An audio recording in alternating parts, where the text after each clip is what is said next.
Hušidić one more time.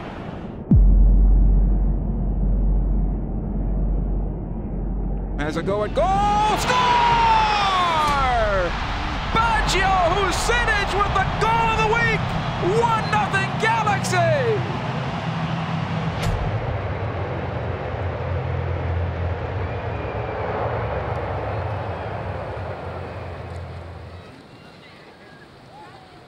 My dad started playing professional when he was 19. So soccer has kind of been a big part of his life, and naturally it became a big part of my life and my brother's life. That's kind of where it all began with the ball. I was born in Bosnia, spent 6.5 years there, which was really cool. We owned like 1,000 acres, big loads of land, and all of our family lived nearby, so I don't remember the inside of our house at all. So I was always outside with my friends.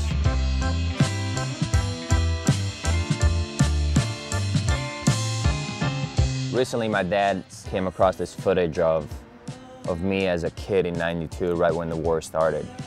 I've never seen any video of me of a child, and just a few photos that we've collected through family and friends when we've been back to Bosnia. So this video is going to be really special.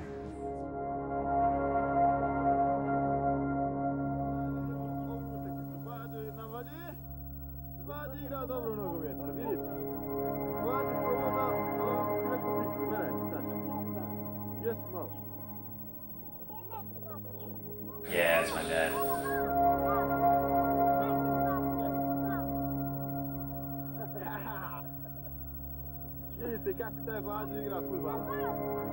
I had no idea that I was going to be a professional soccer player. I mean, I didn't start playing organized soccer until I was, 9 years old. So back then it was just a fun hobby to do. We left Bosnia when I was 8, Baggio was 6. Back then we just played a little bit, but once we got to Croatia, we started playing more like our dad teaching us. All right, dad's home at 4. Come home from school, eat, go to a park. That's it, every day, same thing. My dad's like, don't worry about anything else. If you make it in soccer, everything else is gonna be easy. So one of us made it, it worked out. I'll take it. Yeah, life was good back then, before the war started.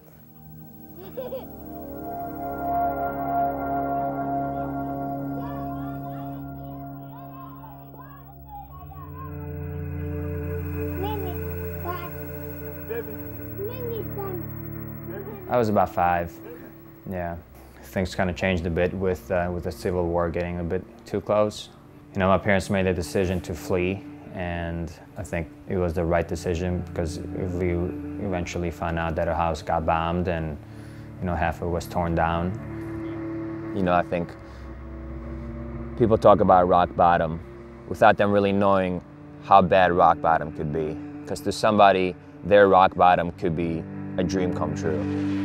The Bosnian capital is again a city under siege, running out of food and water. No homes, no shelter, no idea where to turn next. Covered in shrapnel. I believe when people talk about childhood, it involves friends, playing games, being outside, having the freedom to not really care about anything. I had that before the war started. And then when we went into the refugee camp, all that was taken away. Growing up, all we really did was play soccer. And once we moved into the refugee camps, we weren't allowed to do that because our refugee camp was in a past war zone. So there were mines everywhere. They were in schools, they were in public bathrooms, they were in the woods. So you'd always hear kids getting blown up, like kids without arms or feet. So we wanted to be outside, but it just wasn't worth the risk. We stayed in a room with 16 people in one room. When we'd sleep, we'd literally line up like sardines. The food was pretty terrible. I mean, all we really ate for a year was powdered milk and bread. And for dessert, you just pour some sugar on top of that. And that was our dessert. The refugee camp we were in what's called Turnjak, which is right on the Croatian border, and the thing separating our refugee camp and Croatia was a bridge.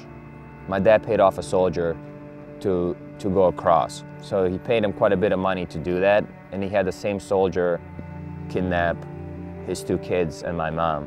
That soldier came through the back, grabbed my mom's hand, and she grabbed both of us and took us to the back, got us in a car, and took off. When we got across that bridge, that was the moment we were out of Bosnia and in Croatia. That year, to any person in a civilized world right now, I think they would agree with me that that's not a childhood.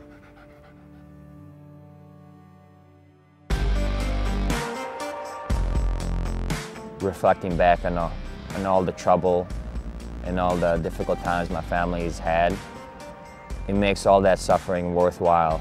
To me, I feel like life has balanced itself out.